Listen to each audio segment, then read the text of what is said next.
Wela Kabane. Welcome back to my channel. I hope you've all subscribed by now. Basically, I'm a fantasy fiction writer from South Africa. I write the Kendrick series.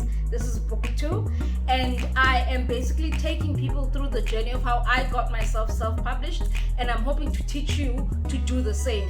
In the previous video, I covered how you can get your book written, basically your manuscript and everything written down. And for you to basically see the next videos, subscribe, hit the notifications so that you're notified every time I upload a video, like and share with anyone whom you think these videos can help.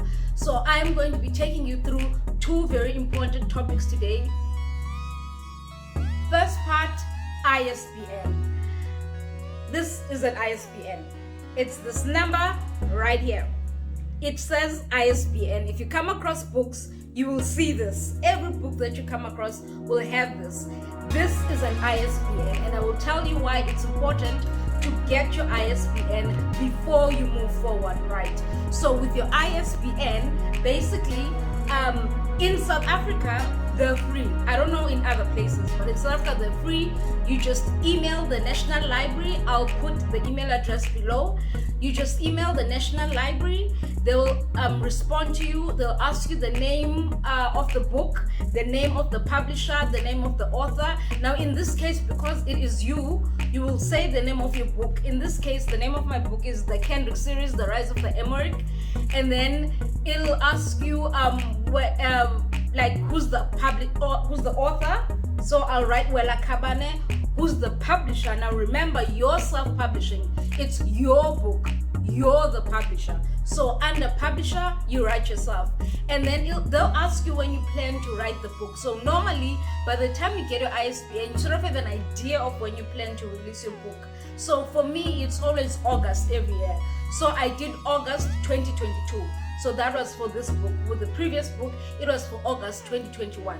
Now you have an option, because there are 2 types of books, right? There's a paperback, which is this, and an ebook that you find on the phone, like on Amazon, where people can read on the phone.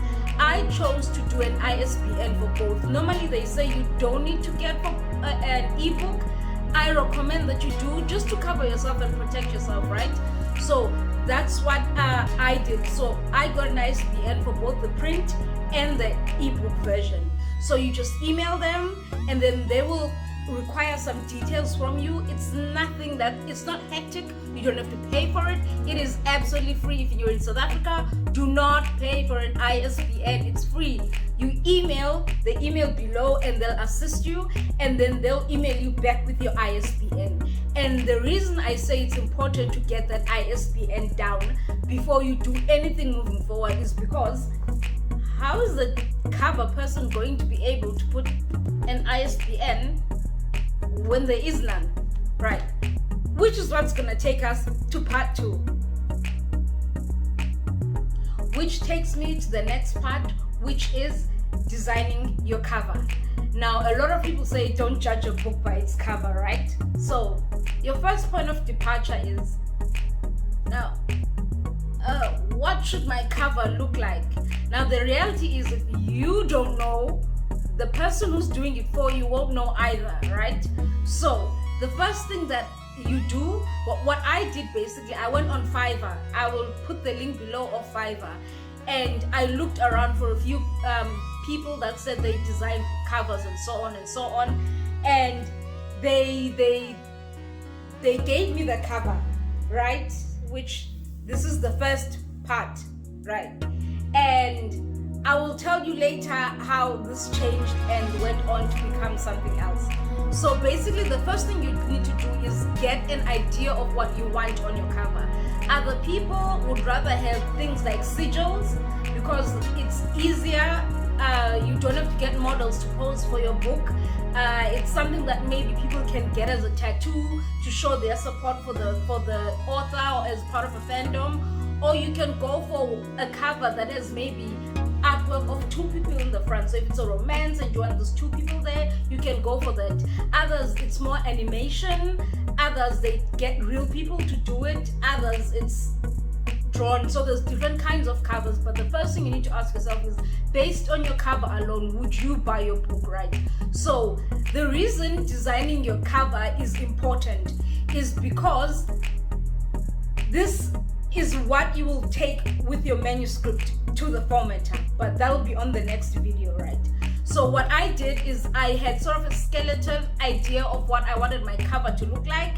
So I gave it to this person on Fiverr and he started working on it. And then I realized something. Oh my goodness, wait, what's gonna be at the back? This is called the blurb or synopsis. You've probably seen it when you get a book at the library. There's this thing at the back. I have no idea how many times I've written this, because how do you summarize a book this small, this big, into a few lines at the back? This is the hardest part, because you have to sell your book in just few lines. So what is here is probably not going to be on another copy of my book or on another Amazon copy or so on. I keep revising it because sometimes I feel I didn't capture it properly because I'm summarizing all of this into this. So I want you to notice something, right?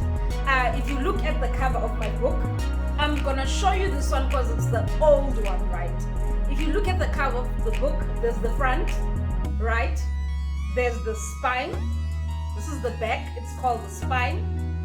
And then there's the back of your book. Now, how this is done is the front. I'm gonna stop using this one, honestly.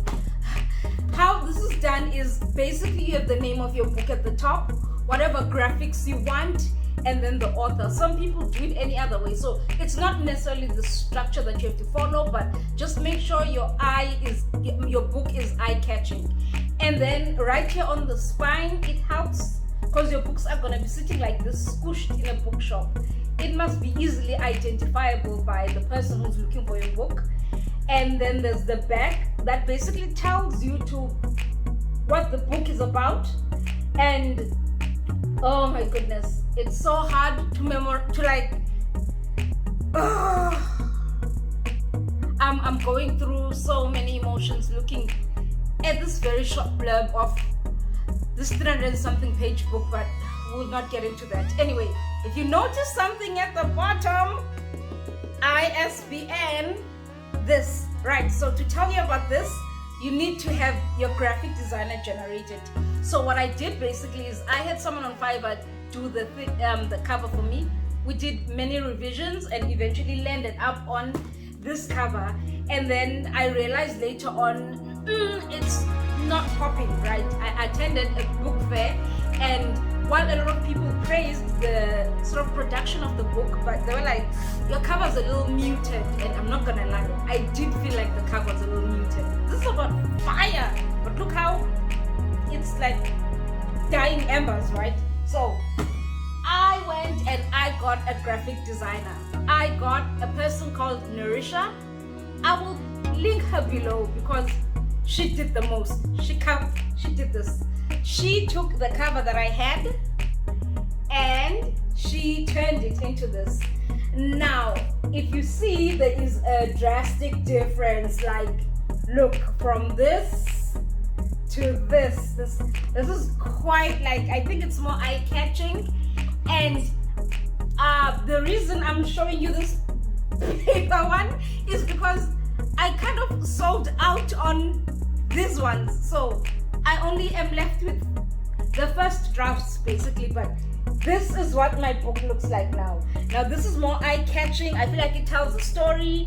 And what I basically did is I also went on Pinterest to sort of get a look and feel of what I want my book to look like, because you see on Pinterest you can get even colors and shades that work for you, because sometimes you don't have to reinvent the wheel. You don't have to try to mix colors yourself.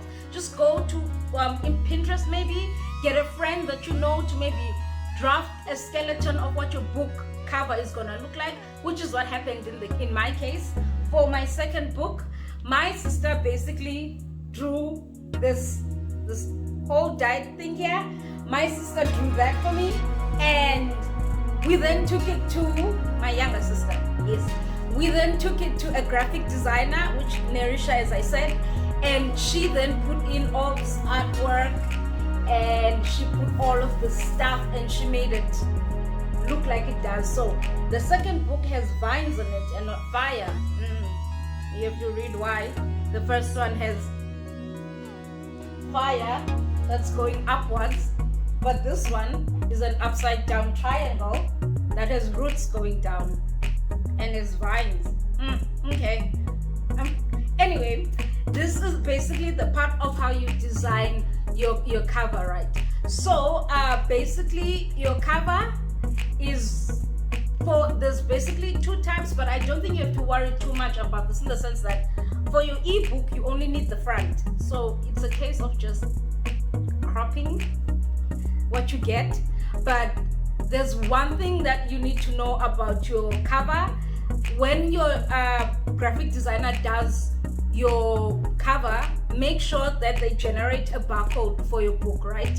And make sure that it's there and they put it in the cover. It has to be there, and ask for a resolution that is as high as possible, because what you don't want is a book that isn't popping, that is very pixelated and so on. So just make sure that they make the highest resolution as possible of your cover, right? So there's two types of covers you can go for. You can go for a hard cover, or you can go for a soft cover. For me, I went for a soft cover because, as I said, cost effective.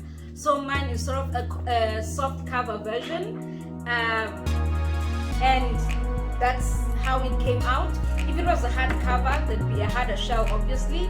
One more thing that I need to stress is, do not be afraid to revise. Even if you get a draft and the designer says, okay, this is the draft, do as many revisions as possible until you are satisfied. Because remember, this is you, this is your baby, this is yourself that you're putting out there. And if you're not happy with it, don't be afraid to be like, no, I need it to look more, make it pop, no, tone it down more, no, do this. So don't be afraid to do that, because if you want your book to stand out, you need to make sure that it's a true reflection of what you see in your mind, and it has to tell the story. Now for me, I deliberately made you guess the story of what could possibly be happening in book 2 when I have a triangle that's upside down and is on fire, and this time, I mean that's the correct one is on fire, and this time it's upside down and there are vines. So there's a story behind that, and you have to read the book to figure out what it's about. Now, because I wrote fantasy fiction, I created an entire continent. It's called the Kais, right? And within this continent, because it's a continent I created and it has its own countries and own regions and so on, I needed to get an illustrated map. So you can't randomly just draw a map for yourself and then put it out there. You need to get an illustrator. So I went to Fiverr again because, as I said, cost effective, right? And I found a lady who did it for me. I'll put her thing below so that you can reach out to her if you want. But basically, what she did is she created my map for me. So this is the map of the book of my continent. See? So I had to have it properly illustrated, knowing exactly what I wanted to show and what was important in the book. So for instance, there's no point showing places in the map that aren't really necessary and getting them that much of a highlight, but it's important to sort of highlight the places that are important. For instance, there's Seja, there's Caesarea, and then there's Senia, and then there's Elysia. These are names I came up with. So and then there's Endrick on this map, and there's a reason there's Endrick on the map, but of course you have to read the book to find it. Now, these are now things that you have to have. You need to have your edited manuscript, you need to have your cover of your book done, and if you are going to have a map in it, you need to have your illustrations done. Now, that whole package that you've created that has your blurb at the back and all of that, that is now what you are going to get formatted, and that is what we'll cover in the next video. So thank you again for watching the series. I hope it was very informative for you, and if you have any more questions, ask below and I'll make videos responding to that. Please don't forget to like, comment, share and subscribe and hit the notification button so that you know every single time I update. This is a series, so I'll be putting it as in chronological order, so you sort of know what goes after. And then I will see you in the next video, which is going to cover formatting. And I hope this time Mr. Fly didn't make an appearance. Bye.